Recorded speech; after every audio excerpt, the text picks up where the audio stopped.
Israel struck multiple targets in the area of Damascus overnight in retaliation for the planting of improvised explosive devices along the Israeli side of the border with Syria. The Palestinian Authority announced its decision to resume security and civilian coordination with Israel in light of an Israeli assurance that it remains committed to past agreements with the Palestinians. Israeli Foreign Minister Gabi Ashkenazi hosted his Bahraini counterpart Abdul Latif bin Rashid Al Zayani today for a first historic visit to the capital of the Jewish state. The Israeli Air Force conducted a retaliatory bombardment in Syria overnight, targeting a number of installations belonging to the Syrian army and Iranian proxy militias, including the Islamic Revolutionary Guard's elite Quds Force. The attack occurred several minutes after 3 a.m. this morning, when multiple military targets were struck simultaneously, including weapons caches said to belong to Iranian proxy militias in Damascus, the Damascus International Airport, in the area of the town of Saida Zainab and the city of Al-Kiswa, in rural areas south and southwest of Damascus, and in the border region of Al-Quneitra Governorate. In a futile attempt to thwart the Israeli strikes, the Syrian military triggered its aerial defense array, which consequently drew a bombardment against the regime's air defense center and other relevant installations, causing significant material damage.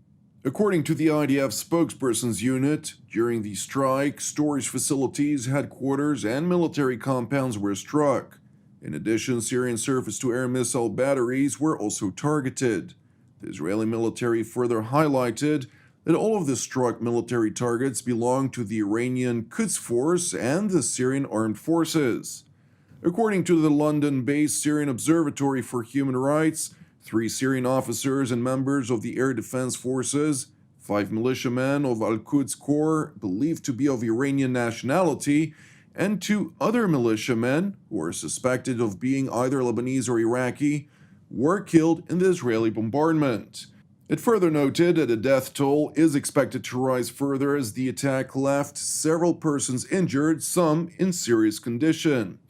It is important to reiterate that the bombardment came as a retaliatory response to yesterday's incident, in which IDF forces located a number of improvised explosive devices, commonly referred to as IEDs, which were believed to be planted by unidentified militants on the Israeli side of the border's Alpha line with Syria. כוחות חטיבה 474 איתרו וחשפו זירת מטענים במרחב מוצב צה"ל בגבול סוריה, בדרום רמת הגולן. הזירה נמצאת סמוך למקום סיכול הנחת המטענים לפני 3 חודשים, בקרבת גדר הגבול. כוחות ההנדסה של אוגדה 210 הגיעו למקום ונטרלו את הזירה.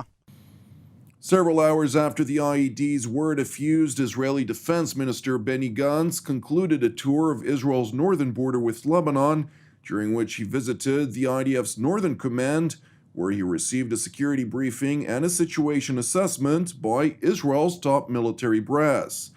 Toward the end of the tour, Jerusalem's top defense officials seized the opportunity to warn both Lebanon and Syria that they will be held accountable for any act of aggression directed at the Jewish state from their respective territory.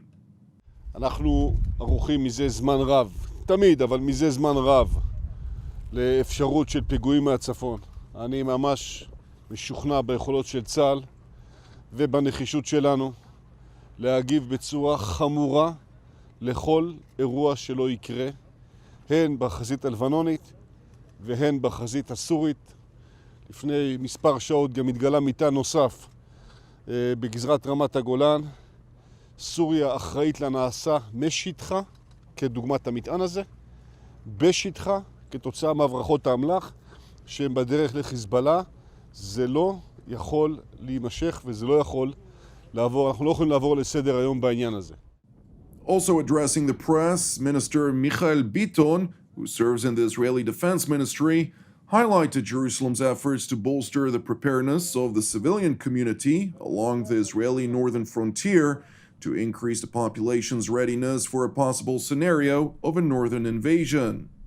אנחנו פה בצפון צופים ולומדים את אויבינו, צבא הטרור של החיזבאללה. זה מחייב אותנו להכין פה את האזרחים בצורה ראויה לכל אפשרות של מצבי חירום.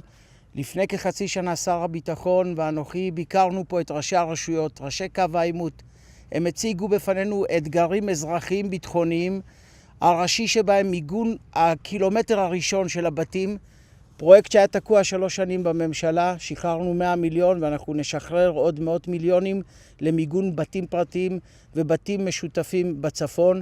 פעולה שנייה זה השלמת כל כיתות הכוננות במרחב הצפון. פעולה שלישית, הקמת מרכזי חוסן. Turning to the West Bank city of Ramallah, where the Palestinian Authority announced its decision to resume security and civilian coordination with Israel 6 months after the leader of the Palestine Liberation Organization, President Mahmoud Abbas, severed ties with Jerusalem over declared Israeli intentions to extend its sovereignty over significant parts of the West Bank, including the Jordan Valley and the biblical districts of Judea and Samaria. According to Palestinian Minister for Civilian Affairs Hussein al-Sheikh, the decision to resume cooperation with Israel was made after Prime Minister Benjamin Netanyahu's office sent a letter to the Palestinian Authority reaffirming its commitment to signed agreements between Israel and the Palestine Liberation Organization.